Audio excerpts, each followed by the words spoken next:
Good afternoon and welcome to Northwest Presbyterian Church. My name is James Kohler and I'm proud to be the music director here.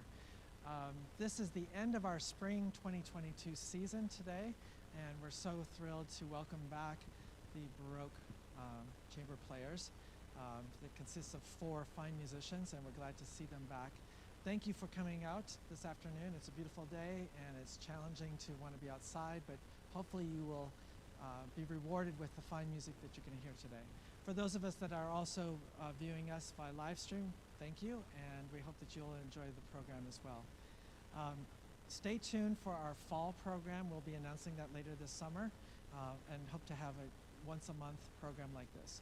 It's thanks to our generous sponsors, our Friends of Music, that we're able to provide this free, and we hope to continue doing that. So if you appreciate this and would like to contribute, there is a way to do that on your way out or see me.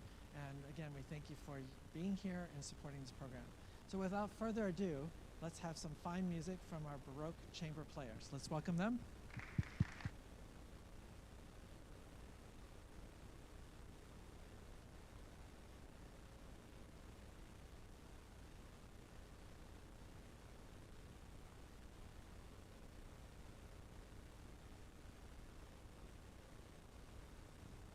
Good afternoon, everyone. We are so delighted and grateful to Northwest Presbyterian Church for hosting us today.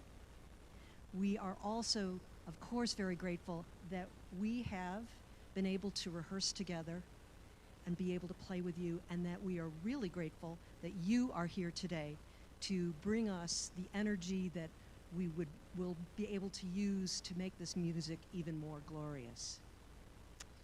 We are keenly aware today, though, that there are many who are unable to play together, to rehearse together, to listen together, whether because of COVID or because of conflict in the world, and in particular in the Ukraine.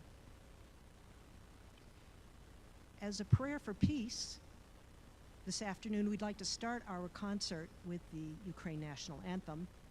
I'd like to tell you a little bit about it. The music was composed in 1863 by a Ukrainian composer named Verbytsky. It was set to he was setting it to a poem that had been written a couple years before as part of a cultural resurgence of the Ukrainian identity. They were still part of the Soviet Union at that point. The anthem was sung as a true anthem after the collapse of the Russian Empire after World War I, but quickly was squelched when the Soviet Union was formed, and then it was banned from performance. It was adopted in 1992 by the Ukrainian parliament, when Ukraine was then formed back into a democratic nation. I'd like to introduce to you our members of our group. To my left, if you'll stand, is Reynolds McClatchey, who's going to start by playing a traverso flute, and then we'll move to the modern flute in the other 2 pieces. Next is Kathy Murphy, who'll be playing flute as well. And then all the way over here is Beth Perry, who will be playing keyboard, which is set to harpsichord for us. And this is a cello, and my name is Moceyunas, and welcome.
Our concert today is 3 trio sonatas. We are 4 musicians, and why is it a trio? The left hand of the harpsichord and cello are the continuo part. The name trio sonata is because there are 3 different parts played by 4 musicians. It was a popular chamber music in the 18th century. The 3 composers of our sonatas, J.S. Bach, Philipp Telemann, and Georg Friedrich Handel, were born within a decade in the late 17th century. They all knew and admired one another. Telemann was a godfather to Bach's son, C.P.E. Bach. Bach and Telemann both lived in Leipzig, and when Telemann inherited the job of Kapellmeister at St. Thomas Church, he declined, and Bach got the job. Most of Bach's cantatas and passions that we now admire were composed for St. Thomas. The trio sonata we are performing was composed before, when J.S. Bach was a secular musician at a court. Telemann had 8 children. His first wife died in childbirth. His second wife left him for Swedish soldiers. He composed 40 operas, 44 passions, and innumerable chamber works. To support himself, he etched copper plates and printed chamber music to sell to amateurs. This is different from his contemporaries Handel and Bach. Bach supported himself with a church job, and Handel supported himself producing his compositions to play for audiences in England. Telemann's trio sonata that we're playing next is for continuo, oboe, and flute. The 17th century flute is now called traverso, or Baroque flute. It's a wooden flute with 6 holes and 1 key. The modern flute I play for Handel and Bach is metal with many keys. Kathy will play the Telemann sonata on flute rather than oboe. The traverso and modern flute are different enough to enable us to use Telemann's sonata for 2 different types of flute. The Handel and Bach trio sonatas we will play after the Telemann are for identical instruments playing the higher parts. We will both play modern flutes with harpsichord and cello playing the continuo in the last 2 sonatas. I'd like to hold up the Baroque flute for you to see the difference. It's wooden, and it just has 1 key, and the holes you cover with your fingers. The modern flute is silver, and it has a lot of keys. So it's quite different what they had in the 17th century. I mean, in the 18th century compared to this instrument was invented in the 19th century.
Today I will talk to you about Georg Friedrich Handel, who was born in 1685. His father was a successful barber surgeon in Germany, and his father really wanted him to be a lawyer. And so he was very alarmed by his son's clear early musical talent, and he would allow no musical instruction for his son, and no musical instruments were allowed in the house. When Handel was 7, he was at a gathering at a local chapel, and he wandered into the chapel and stole some time on the organ. And while he was playing the organ, a local duke heard him and reported back to Handel's father that this child really needed some musical education. Handel considered this duke to be one of his benefactors for his entire life. So that happened when he was 7. By the time he was 9, he was already composing. At the age of 17, he was employed as the organist and cantor, which is the choir director of his local church, and that was the time at which he began to compose operas. His operas were very successful with aristocracy, and after a few years of composing in Germany, he moved to Italy. He stayed in Italy not very long, probably just a few years. He continued to write operas. In the course of his life, he wrote more than 40 operas. At the time that he was in Italy, he was also writing concertos and trio sonatas and music for individual instruments. But from that time period, what people remember about him were his operas. At that point, he decided he would go live in England. And he moved to England when he was 27, and he stayed there for the rest of his life, basically. He was generously supported by Queen Anne and the British aristocracy. And their nickname for him was the Great Bear. Handel was a very large man, and he had this kind of shambling gait, and so his nickname was the Great Bear. He did a great deal of composing while he was in England. At some point, he began to become tired of the nobility, and his health began to decline. It was at that point that he decided he would like to compose music for the middle class. He began to write oratorios, which combined choral and orchestral music and were based on Bible verses. The most famous of this, it was famous then and it is famous now, is his Messiah. I didn't know until I was doing some research that Handel dedicated all of the rights to that piece of music to the children's foundling home in London. He never married. When he died, he was a respected and beloved and wealthy man, which was unusual for a musician. He left his estate to his friends and his families, to his servants, and to charities. What Beethoven said of Handel was that he was the master of us all, the greatest composer that ever was. So today, we would like to play for you Handel's Trio Sonata in B flat. He composed it in 1717. It was actually published in 1733. So we hope you enjoy it.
last piece this afternoon is by Bach, the Bach, the one who we all think of today, but after he died, he was kind of forgotten and his son's fame and popularity took over. It wasn't until 100 years later that someone else found his music and said, this stuff is really great. Bach was familiar with epidemics. His parents died when he was 10 years old of bubonic plague, which was still in little pockets in Europe, in Germany. It was fortuitous that his family decided to send him immediately off to live with his older brother, who was 14 years older than he, in another part of Germany. Had he not, he most likely would have succumbed, and I can't even imagine what the world would be like without that music. The piece we are about to play is a trio for 2 flutes and the continuo. As we said, the continuo, it's called a trio, but there are really 4 of us playing. It was originally written by Bach for an instrument called the viola da gamba, which looked somewhat like a cello, except it didn't have this end pin, and it's a lot harder to hold.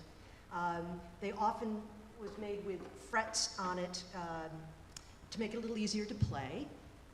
And that particular arrangement was for the viola da gamba to play the melody line, and then the harpsichord had a very difficult part with both hands playing the other 2 parts. It was quite challenging.